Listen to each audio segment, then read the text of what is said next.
وزیر خزانہ محمد اورنگزیب کی ایک بار پھر میثاق معیشت کی پیشکش، کہا معیشت کے لیے سب کو ایک پیج پر آنا پڑے گا، ہمارے اختلافات ہو سکتے ہیں مگر ملک کی خاطر اکٹھا ہونا پڑے گا، چارٹر آف اکانومی پر سب اکٹھے ہو جائیں، ملک ہے تو ہم ہیں۔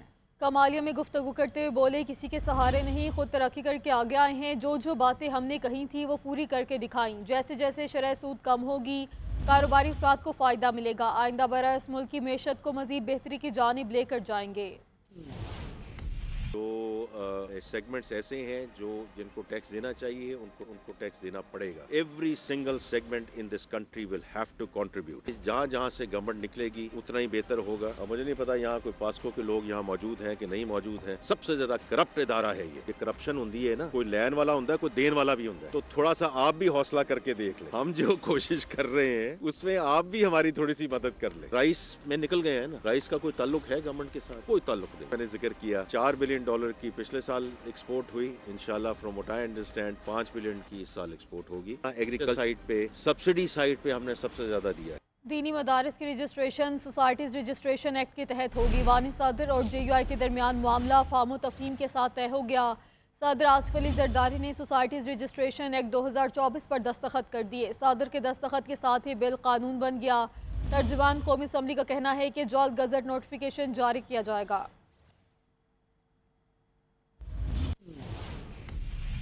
صدر مملکت آصف علی زرداری اور وزیراعظم شہباز شریف کا طیارہ حادثے پر اظہار افسوس، صدر مملکت کا قیمتی جانوں کے نقصان پر دکھ کا اظہار، کورین حکومت اور عوام کے ساتھ اظہار تعزیت، متاثرہ خاندانوں کے ساتھ ہمدردی کا اظہار کیا۔ وزیراعظم شہباز شریف نے ایکس پر پوسٹ کیا کہ معان انٹرنیشنل ایئرپورٹ پر طیارے کو حادثے کا سن کر بہت دکھ ہوا، حادثے میں قیمتی جانوں کے ضیاع پر انتہائی رنج ہے، دکھ کی اس گھڑی میں ہماری دعائیں کورین حکومت اور متاثرہ خاندانوں کے ساتھ ہیں۔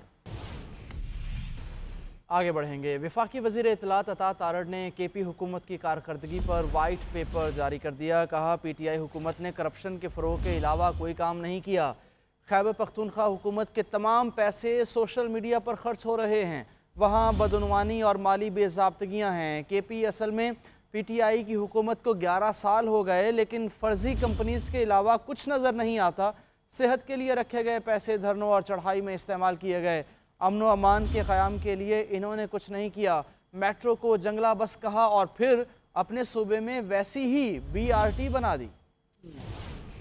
11 سال میں آپ نے صوبے کو تباہی کے دہانے پہ کھڑا کر دیا ہے۔ باقی صوبائی حکومتوں کو آپ دیکھ لیں، جتنا پنجاب کے عوام کا حق ہے کہ ان کی فلاح و بہبود پہ پیسہ بھی لگایا جائے، کام بھی کیا جائے، اتنا ہی حق خیبر پختونخوا کی عوام کا ہے۔ اگر اس صوبے نے ترقی کرنی ہے، آگے بڑھنا ہے، اس صوبے کا سب سے بڑا دشمن علی امین گنڈا پور اس کی پارٹی اور اس کی پارٹی کی قیادت ہے۔ اور کرم کے لوگوں پر آپ نے توجہ کیوں نہیں دی؟ اس کا مقصد کیا تھا؟ مقصد یہ تھا کہ آپ اپنی صرف سیاست کو چمکانا چاہتے تھے، اور سیاست چمکانے کے لیے آپ کے پاس اور بڑے طریقے تھے، آپ وہاں پہ رہ کے سیاست کرتے، مگر اسلام آباد پہ حملہ کرنا آپ نے مناسب سمجھا۔ مطلب آپ اپنے صوبے کے حالات نہیں دیکھ رہے، عوام کی مشکلات نہیں دیکھ رہے، مگر آپ نئیاں جو ہیں آپ کو خریدنے میں کوئی آر نہیں ہے۔ جبکہ دوسری جانب پی ٹی آئی رہنما شوکت یوسفزئی کہتے ہیں حکومت سے مذاکرات ملکی مفاد میں کر رہے ہیں، بانی پی ٹی آئی نے کوئی این آر او نہیں مانگا۔ خواجہ آصف اور گورنر خیبر پختونخوا کے بیانات سمجھ سے بالاتر ہیں، لگتا ہے دونوں کی عقل چھن گئی ہے۔ خواجہ آصف کو ڈر ہے کہ مذاکرات کامیاب ہوئے تو ریحانہ ڈار اسمبلی میں آ جائیں گی۔ فیصل کریم کنڈی کی مجموعی کارکردگی صوبائی حکومت کے خلاف آئے روز بیانات دینا ہے، ان کے پاس نہ تو کوئی ویژن ہے اور نہ ہی وہ صوبے کے معاملات میں دلچسپی رکھتے ہیں۔ ملک کی مفاد کے خاطر عمران خان نے مذاکرات کا فیصلہ کیا۔ عمران خان نے کوئی این آر او نہیں مانگا ہے، اور ایک مطالبہ کیا ہے کہ ہیومن رائٹس جو ہے اس کی وائلیشن بند ہو، رول آف لا ہو، اور ساتھ جو 9 مئی اور 26 نومبر کے لیے جوڈیشل کمیشن بنانے کا مطالبہ کیا ہے۔ جو وفاقی وزراء ہیں ان کے بیانات نہ صرف افسوسناک ہیں بلکہ قابل مذمت بھی ہیں اور غیر ذمہ دارانہ ہیں، اور اس میں 2 شخصیات تو بڑے سامنے آ رہے ہیں، ایک خواجہ آصف اور دوسرا گورنر فیصل کریم کنڈی۔ ان دونوں کا میرے لگتا ہے کہ کوئی دماغی توازن جو ہے وہ بگڑ رہا ہے، اور ان کو کسی اچھے سائیکاٹرسٹ کو دکھانے کی ضرورت ہے۔ مجھے سائیکو لگ رہے ہیں، اور اس کی وجہ بھی معلوم ہو رہی ہے۔